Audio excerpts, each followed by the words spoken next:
Hi everyone, my name is Julia Lechbinska, and I welcome you to our new podcast series, Collect Yourself. Some people collect art and watches, and the outstanding personalities collect themselves. Stay tuned.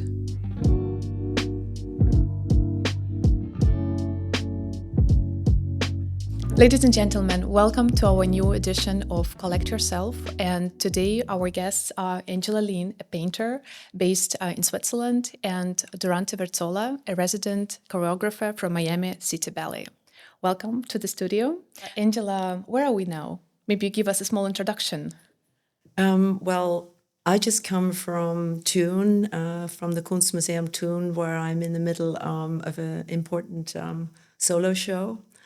Which is some 70 works spanning over time, but not. It's not a retrospective. It's really based on a title, Navigating Time and Space.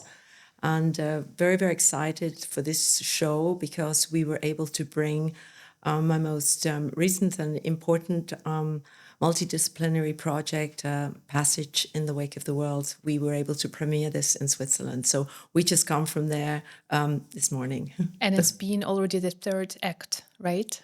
Yes, I started this piece and thinking about envisioning this piece or realizing it in 2022. I think I had visions of creating worlds in which there would be movement, there would be music and paintings from years ago. But till I got to a place in my work that I actually could make it happen, this was a long journey in itself. And so it started with the very first movement. I was invited to New York to do an exhibition there, my first important exhibition in New York with Chambers Fine Art. And my first question was, how do I get there with my work? And I didn't envision that I can go with 10 crates full. So I gave myself the idea I can take one crate and everything I take with me has to fit on that crate. Cool. So the first movement took place in Chambers Fine Art, but I knew that this was the beginning of a journey. And so not only did the narrative start there and would evolve, the relationship with the other disciplines also was in evolution.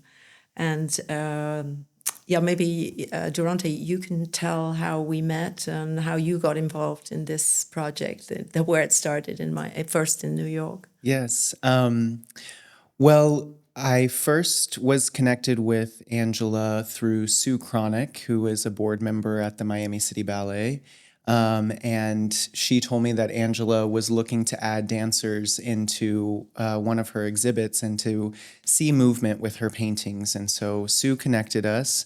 This was a very different project than what I'm typically used to. I'm used to making classical ballets in a theater.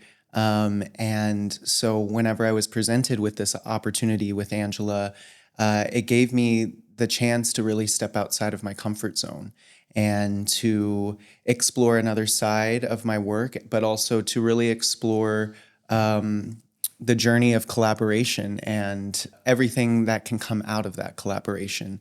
So, once we met, we started having conversations about what Angela's ideas were and how she saw the dancers being integrated into her work. We had our first iteration of this project at Chambers Fine Art, and then I was invited to the Guggenheim Museum for one of their works in process shows to show the scope of my work, and I wanted to include part of me and Angela's project because I think it really showed the range of my work.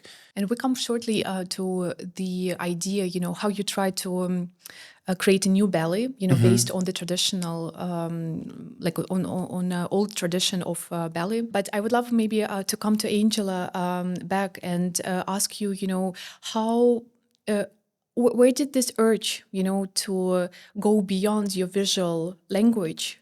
Where does it come from? Why necessary you wanted, to bring on board not only dancing team, but you also had a musician on board? I think the root of this diversification goes back to when I was born, actually. I was born biracial, and so I grew up with radical differences, radical cultural differences at a time that was still very rare for a Chinese man to marry an English woman. My parents were from completely different backgrounds. My mum was from a country in the north of England, and my father's from this very large family in the south of China. I think all my life I've been trying to bring together or find common ground between different things. And this was as a child, and this became just one of the journeys of my life. And as I emerged as an artist, I'm in the first line, I've always considered myself painting is at the spearhead of my work. And it has been like that. My artistic journey has been led as a painter. But as I got older and developed more, there were these other parts of me, these other selves, artistic selves, that found they needed also to be vented. I would say I'm quite a cerebral person, and the way I paint is a lot based on a lot of thinking, a lot of what am I trying to say in a painting, and how do I arrive at to be really coherent and articulate in a painting. But then there's a physical part of my person as well that was looking probably for how do I link together the physicality, which is also part of painting, but to extend that. And so it made sense to me to get involved with a choreographer. I also think that, it's natural. If you go back in time, it was a natural thing for people to dance to artifacts. This is nothing new. It's absolutely ancient, actually. And stage settings, nowadays, we have lost this sense of an artifact being a really meaningful object to which dancers would dance or perform that would then give the sense of a ritual, of a meaningful act.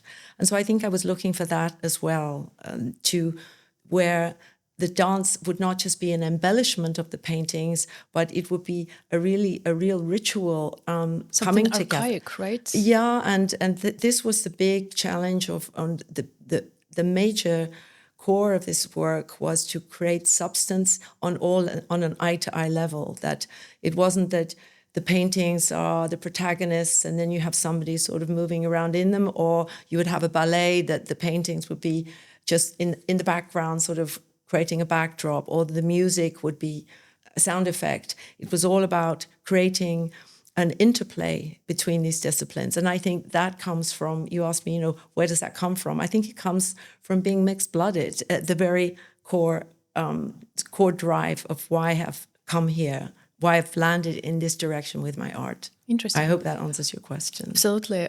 Durante, then my question would be to you, how was your first reaction, when you heard from Susan about this project? And I mean, yes, in the ballet, we are used to the stage decorations, right? But what was maybe your first idea, how not to make it very decorative, because I think that was also the question this week when I had a chance to see the performance, that it was not a stage as we know it in a normal theater, Right. Well, I was initially a bit intimidated by the idea of the project, but it also excited me. As artists, we're always looking for something to push us, at least if you're really invested in shaping your art and exploring yourself as an artist. And so even though I was intimidated, I was excited to tackle the project. And I think Angela is so giving and open and honest, and the idea of the project left so many opened up so many doors to explore movement, to explore the meaning of movement, to explore dance language and creating our own new dance language through this. But I definitely had to reshape how I typically form my process in creating a ballet. And not having it on a traditional stage in a proscenium theater, and having audience all around the room, and to have the dancers truly look as if they're living inside the paintings, and that the paintings are actually other members of the cast of the ballet as well. It was exciting to explore that and to be inspired by the paintings. So yeah, I learned a lot through all of it, and I think to see how the project has continued to grow has been exciting as well. Amazing. We maybe can mention that the first movement, it was right around the time of COVID, and we only met right 3 days before the first performance. We met, and everything had been done long distance by Zoom. So Durante was in his kitchen in Miami. Jesse Bannister was in UK. And Maybe I was a couple words about who's Jesse Bannister is a wonderful composer and musician. He is also biracial, as is also Durante, which wasn't planned, but this just kind of happened. Maybe all of us are kind of have it in our blood to mix things and to at least to have the disponibility to onboard differences. And so Jesse, I have been working with him already for since 2014, exploring the dialogue between music and painting, and also some exposure with dance as well in conjunction with Jesse. Amazing. But I think what really came out was through this collaboration, we were looking also to what connected us. And so, also when I was painting, I'm asking myself, what connects a choreographic movement with my painting? And so it was a strange fine line that on one side there was sort of some mimicking going on, like in the sort of the lyrical movement of my branches. I did also paint a lot of the paintings I painted in dialogue with Durante about the choreography, and watching him in the Zoom movements as he was explaining to the dancers, what they should do. And I'm sort of watching my trees outside my window in Lugano, in Castagnola, and seeing how this kind of moves together. And this was very beautiful. I think this finding the common denominators between our three disciplines. And then originally I thought I would work with a choreographer doing contemporary dance. And then when Sue said, oh, I have this young choreographer from Miami City Ballet, and then I thought, oh my goodness, being on points it's perfect. And it was unexpected. But suddenly the precision of the choreography and being on point and the absolute precision of the movements, and having what I've learned also in your choreography, that you have like a language that you put pieces together and then you combine them differently. I have the same with my cedar trees. So I know all these trees, each part has its own kind of gesture. And then I have an idea, and what do I want to say with this particular, like configurations of survival or with reverie? Which part of the tree do I look for? I think, oh, it's that tip right over on the side there, or it's that piece near the trunk. And then I put them together and build actually sort of fictitious trees through observation, though. And I found that it related very much to how you build a ballet, mixing these components of language together. And I found Definitely. that hugely interesting. Yeah, Durante, I would love to come back to this and speak a bit more about what you mean, by creating this new language, new dancing language. On your website, it states that your mission is to create a new choreography deeply rooted in ballet tradition. Could you please maybe elaborate on that? What exactly do you mean with this? Well, I love classical ballet, and I love the precision and the attention to detail and the classicism that comes with that. But at the same time, I am a millennial on the cusp of Gen Z, and I think we have to find ways to make ballet relevant to today and make it actually speak to people. And I think that's what also drew me to Angela's project. This exactly was in line with the mission of what I want to do with my work. And, just as Angela is saying, we found a lot of commonalities with the precision in her work and the precision of the technique of the dancers. But I think finding a way to find freedom within that, to really allow the dancers to build a sense of connection that the audience was able to feel and be touched by and be affected by through the work. Because we really wanted to capture that essence of the human spirit and the essence of being able to find connection, being able to see two people come together and create a relationship on stage. And I think, I was inspired by Angela's paintings, and there's so much movement in her paintings as she's talking about. And I saw that too. And I think, I was affected as an artist in certain ways by the paintings. And then that allowed me to take these steps and positions that we have in classical ballet and make it make sense within this project and within Angela's paintings and her vocabulary as a painter.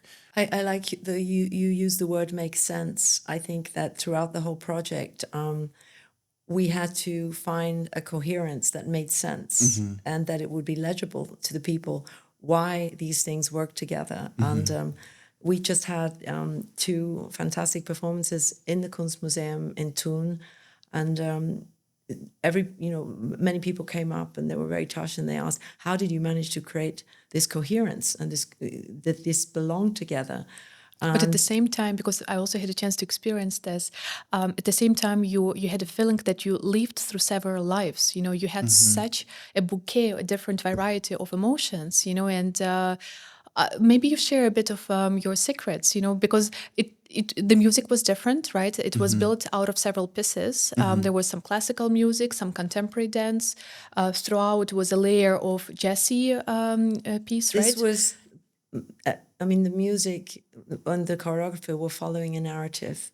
So the narrative was also a little bit the thread that was a focal point again. But it was just a way to meet each other. It was like a destination to meet each other in there and see what shape it would take.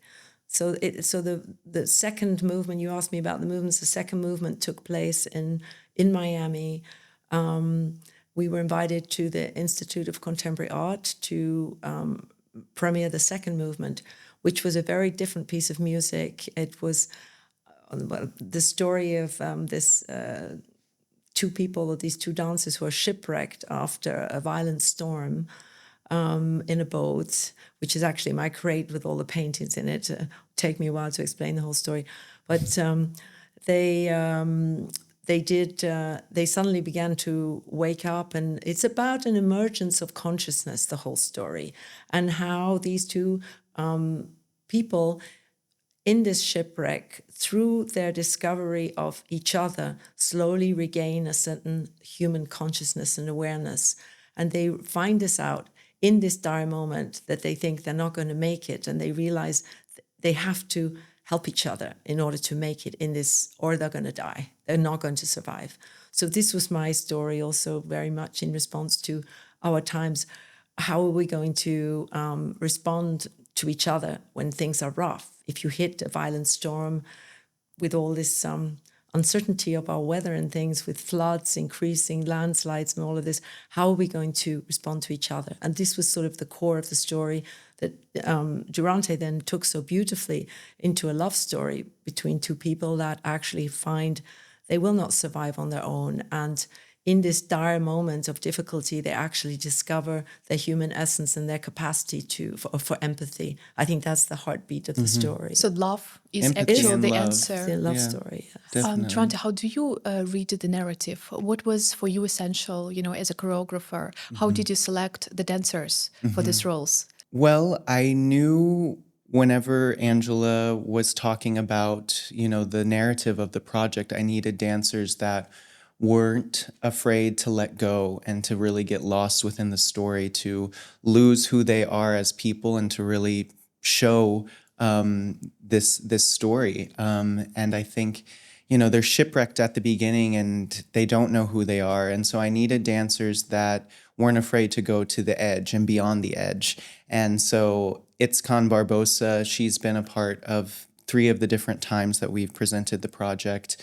She was actually one of my students at the Miami City Ballet School and then went on to become a professional dancer. And I knew that she was the right dancer for that.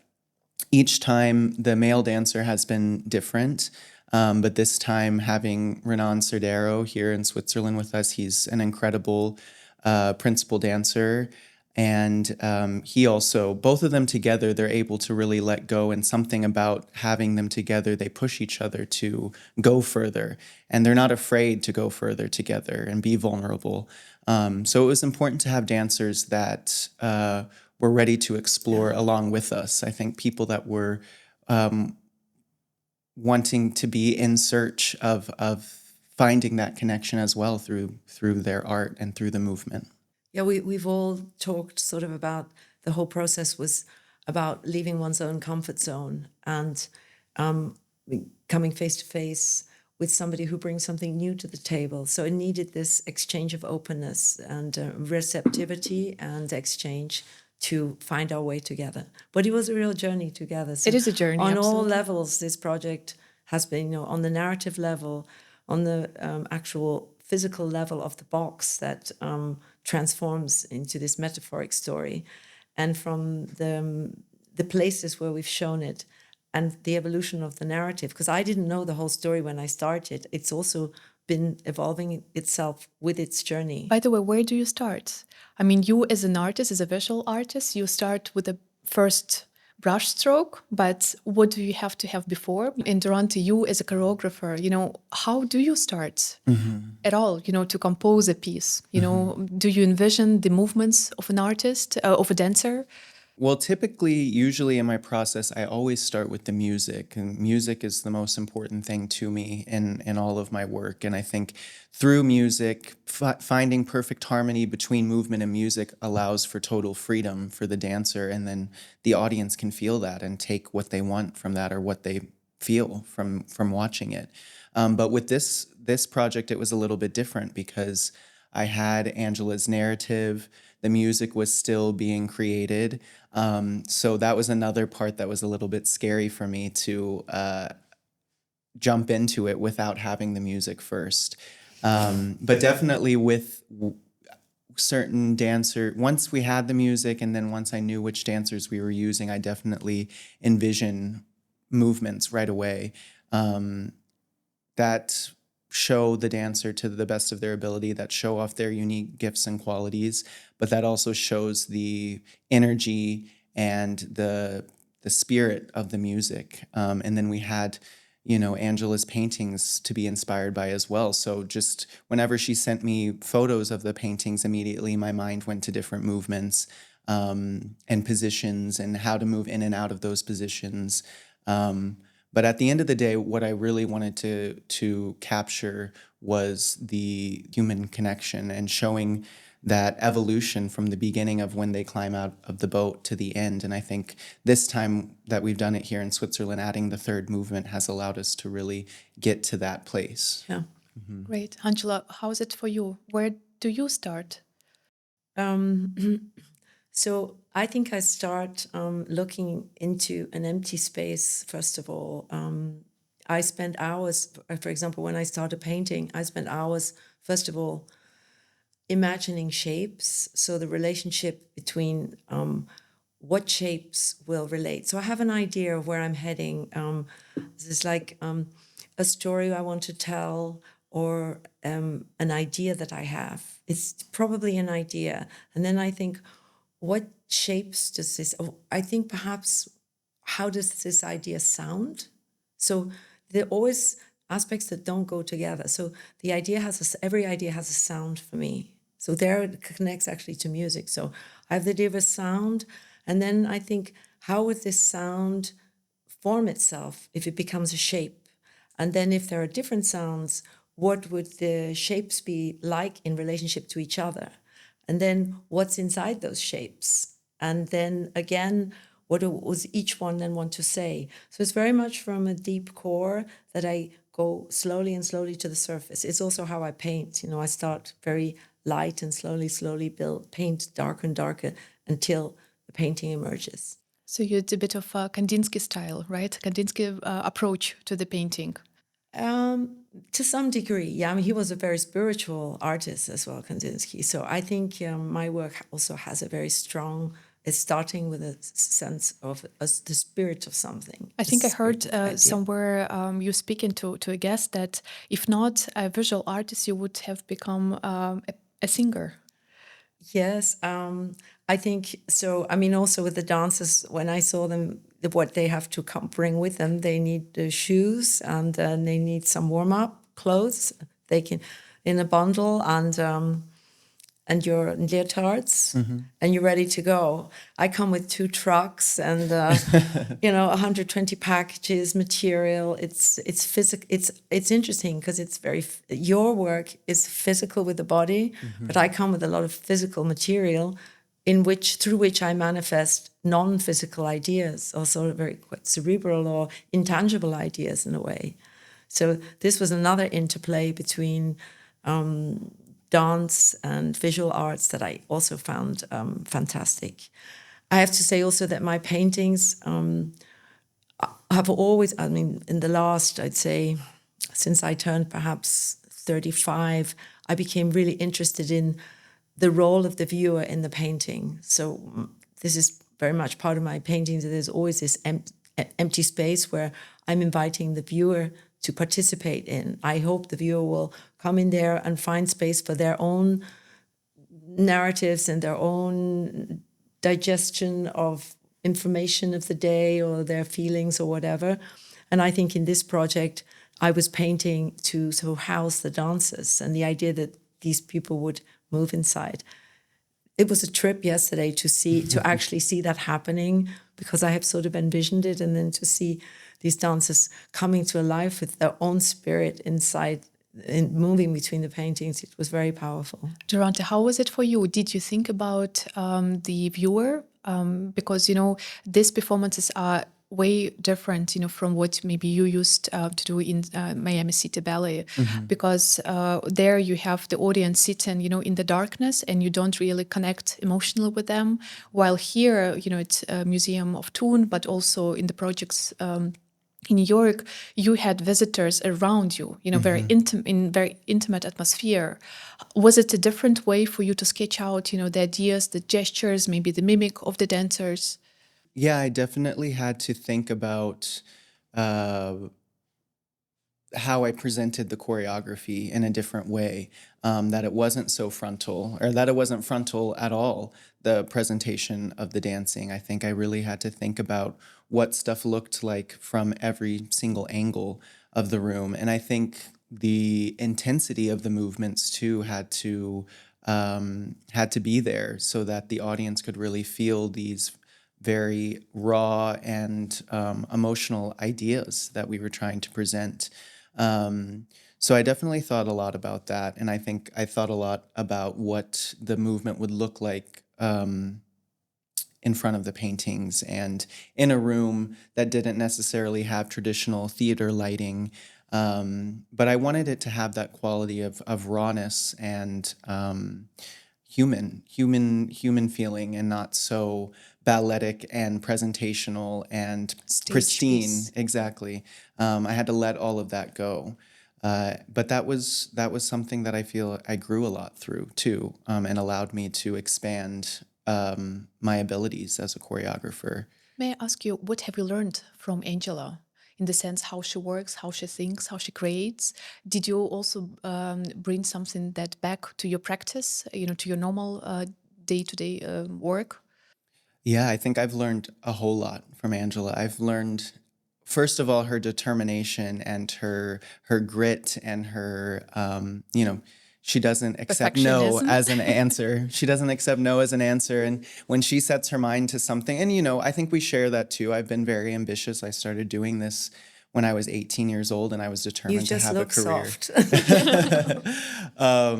But I've learned how to stay the course and stay committed and to be dedicated to your own personal ideas. I think sometimes with traditional ballet companies, you want to create works that are going to sell tickets, that are going to be successful. And I think with this project, there wasn't the pressure of that. It was really, truly an opportunity to let your inspiration lead you and to explore and to see what comes out of that. So I've definitely learned that from her. I've also learned, how layered a work can be, a piece of art can be, whether that be a painting or a piece of dance, or a painting and a piece of dance together. And being able to ask questions, not being afraid to ask questions, and to, revise works. A lot of times, I make my piece of choreography and that's it. I don't go back to it. And I think with Angela, she really lets things marinate. And I think I've learned how to do that a little bit more That's now interesting. in my work, and to be able to go back to it and to say, is this really communicating what I want it to communicate, and how do I get there, and how do I push the dancers to get there? And I've definitely taken that from Angela as well, or, pushed myself more in that way. And I think not being afraid to, get to the root of the emotional side of a work, and not just make it look beautiful and presentable, but not being afraid to show, pain and maybe anger and different emotions than just straightforward beauty. Speaking about emotions, visual art and performative art, on the other hand, they're a bit like in juxtaposition, in the sense that you, as a painter, you most of the time work in solitude, Yeah. right? Hours and hours, and then only during like performances or vernissage, you have an opportunity to talk to people. While you, on the other side, your daily life is bound to people. You even like if you don't want maybe this close interaction, you still have to practice the piece. You still have kind of let the person in your space, right? Like very intimate and close space. How how do you deal with this? How is it different now? I mean, maybe what you, Angela, learned from this. And another point which I would love to also to ask about the competition. Like competition in performance art, performative arts, and also competition in the visual arts. Where do we have like how different it is, or maybe how similar it is? How do you deal with it? I learned, I'd just like to add something about what I learned from Durante. I think one of the things, we're a different generation. And one of the things that when I was his age, I had to make quite some decisions about what was I going to be loyal to. I had some moments where I was on a kind of a success trajectory that was also expecting me to cut down what I was trying to do, or at least keep producing what was going well. And I made some painful decisions at that time that, no, I can't do that. I'm still defining my language and building my language. And I think I still was traumatized somewhere from that time, and always wondering, should have I really turned down that offer? Because I was like, then I cannot just produce stuff for that offer. And I really said, no, I'm not going to do that. And when I met Durante, he's such a sincere person, and I saw he's very successful. But I also saw him restless in that sense of saying, I have to be careful. And he said, the first thing he said, I've been waiting for something like this to come along. And I totally could feel where that was coming from. And so it was also a kind of a healing thing for me to see this young, very successful choreographer, highly sought after, that he also was thinking, I have to take care of myself. And that made me feel, it was comforting, I think, to say, it is like it is. Artists have to take care of themselves and stay dedicated to their art, and not get sort of led by by a carrot off to some place where they lose the core of their drive and their inertia and their identity, and not just the identity, but just the well of their resources, their artistic drive. And so I think for me it's been an overall learning curve of just seeing what it requires also as an artist, whatever your media is, and seeing how much the dancers give. I don't like to think about that, because you just get on and, I do a lot of things and I work pretty hard. I don't like to think of myself working hard. I just keep busy. I do the things because I have so many things I want to do. But then I see the dancers dancing, and your concern over the dancers to make sure they're well and they're warm enough and they have enough to drink and they get their rests. And this sort of physical process of taking care of the process. I learned something that, because I can sometimes go a whole day and I forget I haven't drunk anything. So it's something I took with me. I thought, Durante says, no, the dancers need to rest, or they should have a drink now, and I think I need to do do that. Sometimes I need to tell myself, okay, You need to be a dancers, bit more gentle to yourself. take a rest and so on. So that's been really a very nice thing to experience through you physically seeing that and watching the dancers, how they push themselves to this edge. And knowing I do that too in my own way. So it was a kind of a mirror that I really took something along. And it's nice to talk about it after these 3 intense days as well. Yeah. Yes. Yeah, I mean, I think in terms of caring for the dancers and making sure that they're well, I think, they're my material. Your work is nothing as a choreographer without dancers Yes. that are strong and healthy and inspired. And so that's always my top priority, is to make sure, whenever I'm making a new work, I want to set that tone in the rehearsal room that the dancers feel not only physically well, but mentally and emotionally well, or else they'll never be able to give their best and we'll never be able to achieve what we're trying to achieve. And so that, when you're talking about me being around people all the time, it definitely takes a toll, because it becomes your life, and your students and your dancers, it can get personal in the way of, you really care for them because they're artists as well. And you want to make sure that they're being fed in all the ways, so that they can bring their best, and so that you can see them grow. And that's the best part. I love seeing the finished product of my work, but the process to get there and to see the growth of the dancers, especially in this project, I think every single time we've done it, I've seen the dancers transform. And that's because of, Angela's idea too, and to give us this opportunity to explore in such a different way that we don't usually get the opportunity to do. It's interesting that you speak about the motivation, of the dancers, to always fuel it up a bit. And I remember the first projects we did together with Angela, she mentioned that we artists, we don't need much. We need just like this safe space, Yes. like this kind of safe playground where we can just create, Exactly. that we don't compete with each other. We didn't have, I don't think we ever had a moment. I didn't feel any moment of competition at all. No. It was never like even. Yeah. We were but just maybe trying. not in between the mediums, but sometimes it can be the case, in between the same media, Yes. between your peers, Definitely. and that's maybe one of the downsides, of the culture of the art sector in general. Yeah.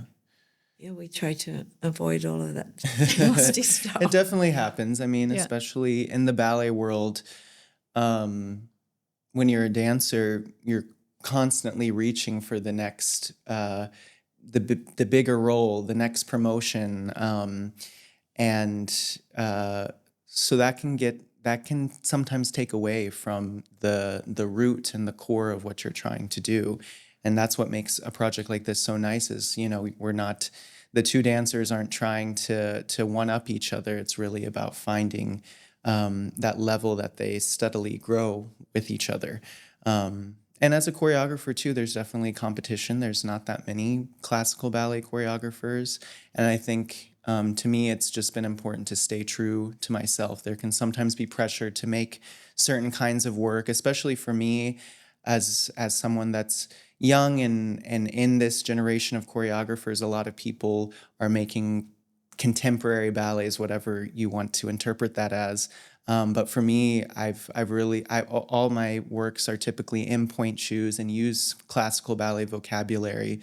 And I've tried to find ways to make that relevant, because it's important. And I think classical ballet really can communicate all that modern and contemporary dance can communicate. It's just how you train the dancers to use their technique to achieve that. So yeah, I think there's some parallels there in my use of also the aspect of figurative painting as I paint. There, I think both Durante and I and Jessie Bannister, we all have a deep root in a certain classical approach. Jessie studied classical Indian music and has transformed that into to play these Indian scales and modes on a saxophone, which is completely far away from their origin, and has also found his own kind of language. So we're all very hybrid somehow, and still with a deep attachment to the classical. So, Where do these roots take you next? well, I'm headed for Asia. I have a big lineup of projects in Asia that I will start on yesterday, tomorrow. So I'm invited to exhibit in the Gulangyu in Contemporary Art Museum. And Gulangyu is a small island off the south coast of China where my father is from. And so I'm, as I did for Passage, wondering how can I travel to China with my work, and what happened with going to New York with that Passage. I thought, the crate, and then it turned into a boat. I have a new kind of journey with a new boat, but a similar adaptation to the situation of traveling far away and not being able to go loaded up with 2 truckloads full of things. So Interesting. And maybe you can tell us a couple words about why this particular decoration we have here today for the podcast. well, yes, thanks. It's always exciting to talk about what's ahead of one and the ideas that are brewing. My new ideas are usually coming from 10 years ago. I have sort of this staging, and so my very first visions, they move around in my mind, in my imagination for a long time, sometimes a decade, just kind of very foggy. And then they slowly come into focus and slowly come to the surface. And then boom, they emerge. But there's a lot of inertia behind them till they really, I have this long, slow gestation in a way. So I've started printing my work on silk back in, I think started in 2008, the first silks that I printed. Actually, I show you this one. It's actually nice to talk about this. I did, when I went the first time to China, my family garden where my father grew up, my great-grandfather was a big lover of traditional classical Chinese gardens. And when I went to this garden, I have heard such a lot about from my father, and I discovered this garden, I was blown away, and it unlocked all sorts of things that I carry in me. So this particular, this is printed from a painting of a room where all the family bones were kept in. And I painted a big painting with scattered pearls in front of this room. And there was a sliding door one for the ceremony to honor the ancestors. We would go through this door and light incense and bow to remember the ancestors. So I got interested in this idea of wrapping a painting or wearing a painting. And I guess it's again this idea of wanting to be immersed in a painting. I mean, bringing dancers into a painting is very connected to being inside a painting. It's all about merging worlds, I suppose. And so for my idea for going to China, it's very difficult right now, very expensive to ship large paint. I paint large paintings, to ship all these large paintings to China. So I'm choreographing a forest of silk painting, so my paintings on silk, but again, asking, what do I want to say with them? Why am I hanging this painting printed on silk with this one, and making new choreographies that will also, I see, moving as well as people walk between them. And there will be my boat that's transformed into a different kind of boat will set between this forest of painted silks. And so my idea is a sort of nomadic exhibition where I can roll everything up in a bundle and go to China with it and put it up. So this is like the very first step that has actually materialized. We just did this shortly before our podcast, to just hang up a few silks to see how they could possibly talk together. So this is just really a super little, not even deeply thought through yet, but I'm super excited how it's all going to peg together. Pegging, speaking about pegs, why are they here in our studio? So many of them. Oh, well, I am half English, and my mother, she thought the pegs, which is good for everything. Anything you wanted to put together, to hold it together, you just put it together and put a peg in it. And they are actually incredibly ingenious things. It's just two pieces of wood and this little piece of metal. And when I was a child, pegs were made by gypsies. And they were, those times, gypsies would come through the village and knock on the door, and they would give you some pegs and tell your fortune for some small money. So they would sell you pegs, or they would tell you fortune, or bring you lavender. And so these pegs have been in my life. As my mother, we also hang all the laundry outside on a washing line with pegs. They were also in my installation in the Villa Arconati, this idea of pegging up linens. And it's such a simple thing and so efficient as well to put two things together. I like the ingenuity of it, and it's nice material. Beautiful. Durante, what about you? How is the nomadic lifestyle maybe reflected in your creations? Because when you do a ballet, it starts to go from one maybe house to another. Do you also follow the crew also the whole way? Do you also feel yourself as a nomadic artist? I do, and I think that comes from my childhood. My father was in the army in the US, and so we moved around every 3 years. So I think this idea of being a nomad and hungry to have a change of environment all the time is definitely present in me as a person. And also I think, the freedom in my work too, I think I find through that. But through all my projects, I'm involved in every single piece of the production, from the casting of the dancers to the music to the costumes to the lighting. And but it comes to a certain point that you have to let go of that a little bit and just let the art happen, because it's a living and breathing piece of art that will be different every single performance and every single time it's performed. And so I think with some of my works that have been created on one company and have gone on to be on another company, that's what's exciting about it, is that it looks like a different ballet the next time that I see it. And to get to work on it again and stage it on another group of dancers is always exciting and fun and exhilarating to do that. I definitely like to take care of the works wherever they go. Mm-hmm. How do you stay grounded? We spoke a lot about being grounded, to have your really inner sense of completeness, right? But how do you come back to this, state of mind or physical state? Mm-hmm. For me, it's in the execution of the actual handwork, whether it's the actual painting, handling the surface of the canvas, and the physicality of handling the paint.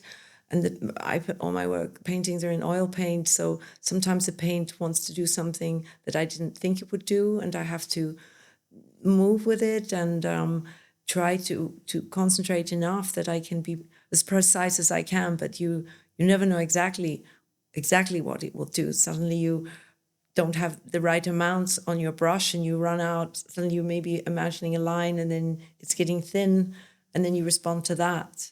And I think why I'm so inspired by this kind of precision, to see what these tiny differences can make on a huge canvas. And so the act of the work is very grounding. I do a lot of textile. I mean, my textile work with lots of sewing as well is the physicality of it. That this grinding, grinding, and grounding and grinding. What about you, Durante?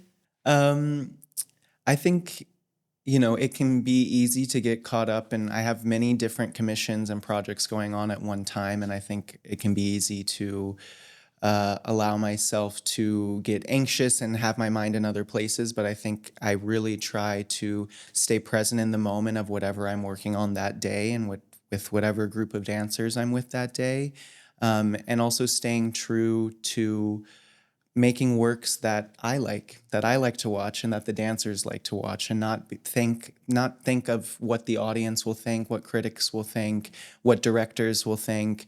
I think staying true to that,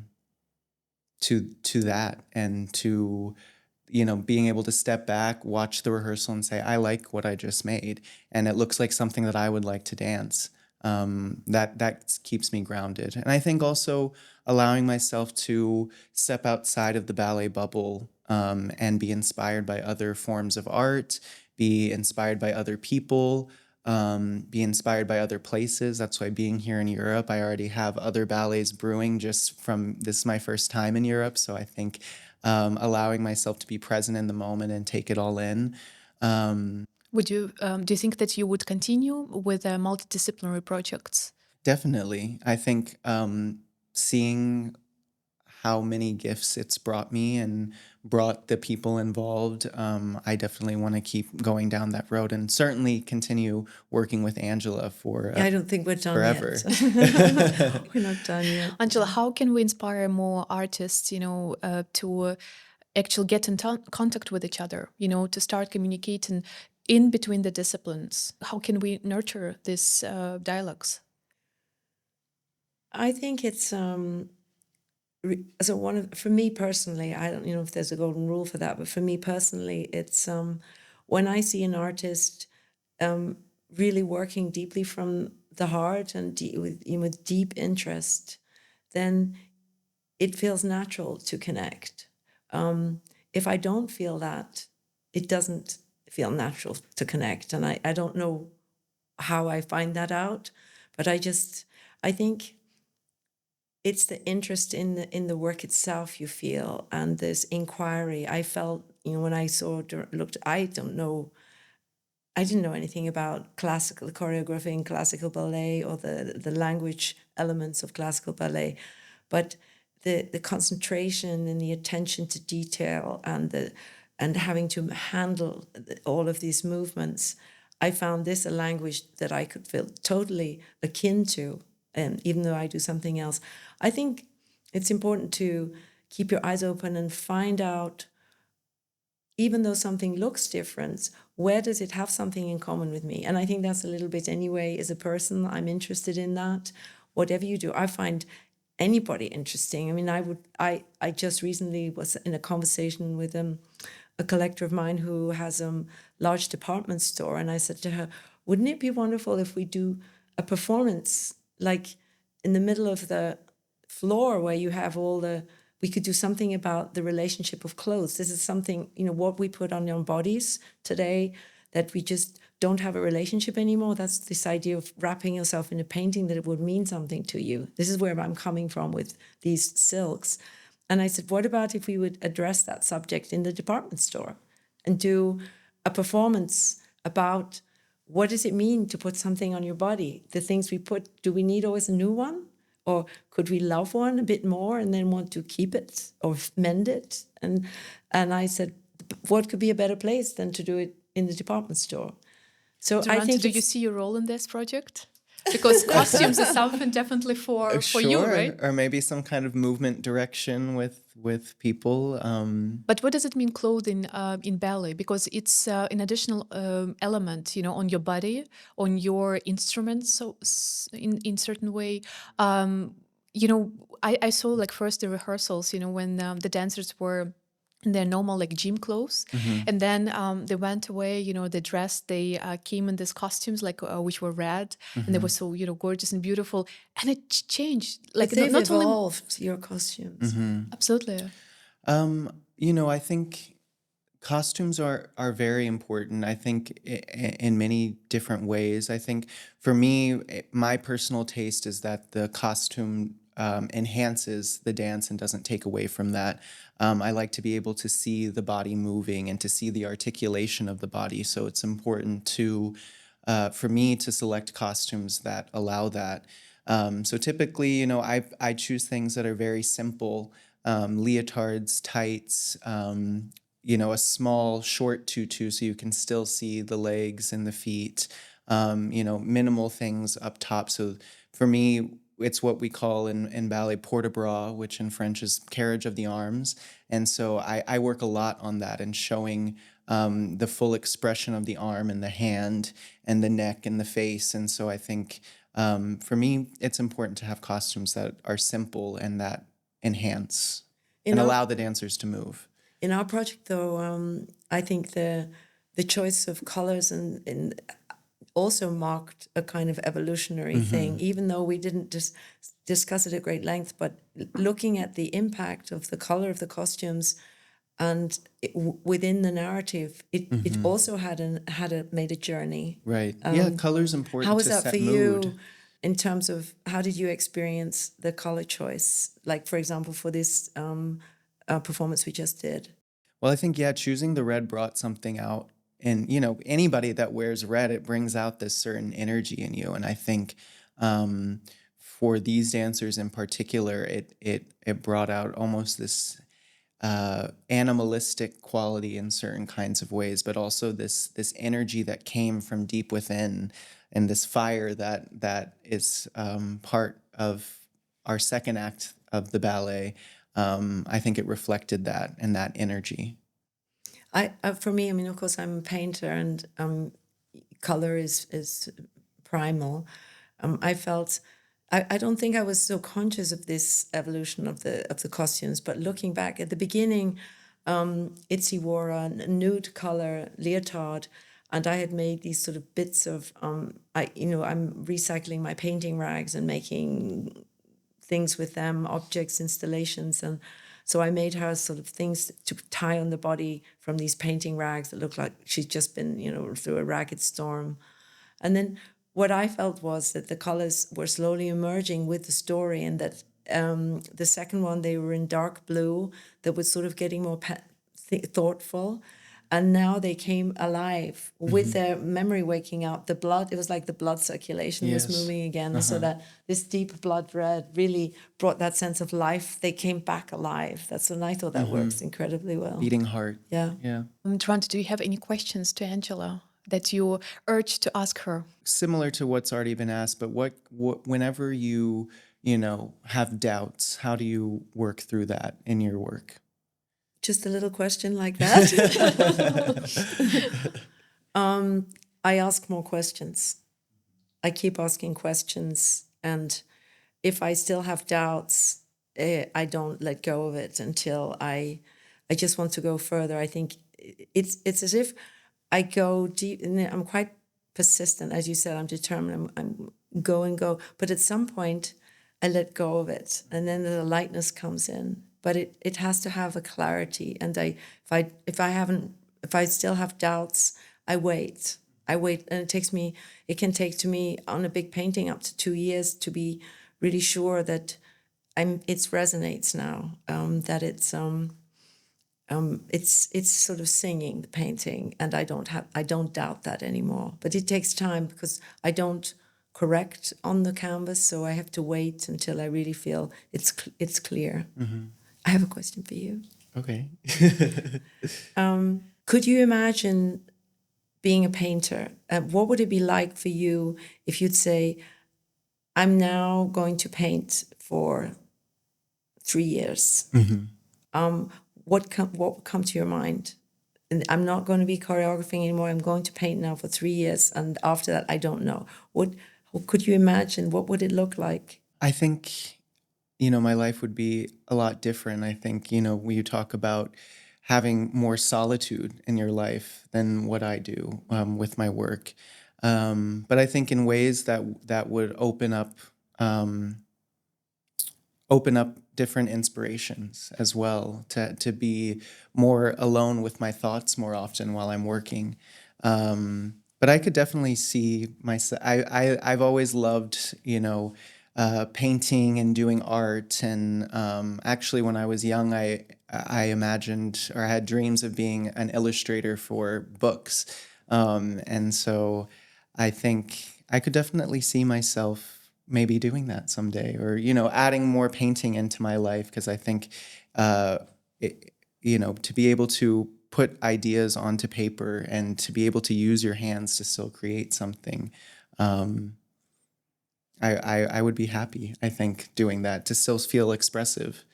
I asked myself the same question too. If I couldn't paint anymore and I would dance for 3 years, what would I dance? I would dance what you choreographed.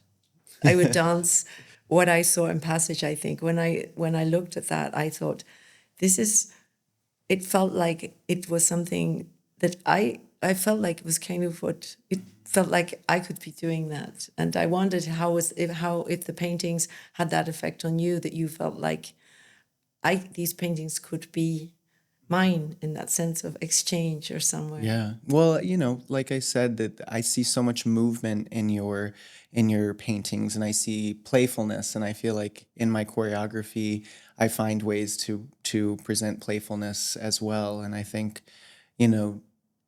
these deep emotional depth as well within the paintings, and the layers and the nuance, and they resonate with me in a special way. I think there could be no better conclusion. It's just we experience now. I thank you so much for this conversation. Thank you, and Julia, looking for having forward, us. Thank looking you. forward to the continuation, Me perhaps too. in Asia. Yes. Yes. Thanks a lot. Thank you. Thank you for so having much. us. Thank you.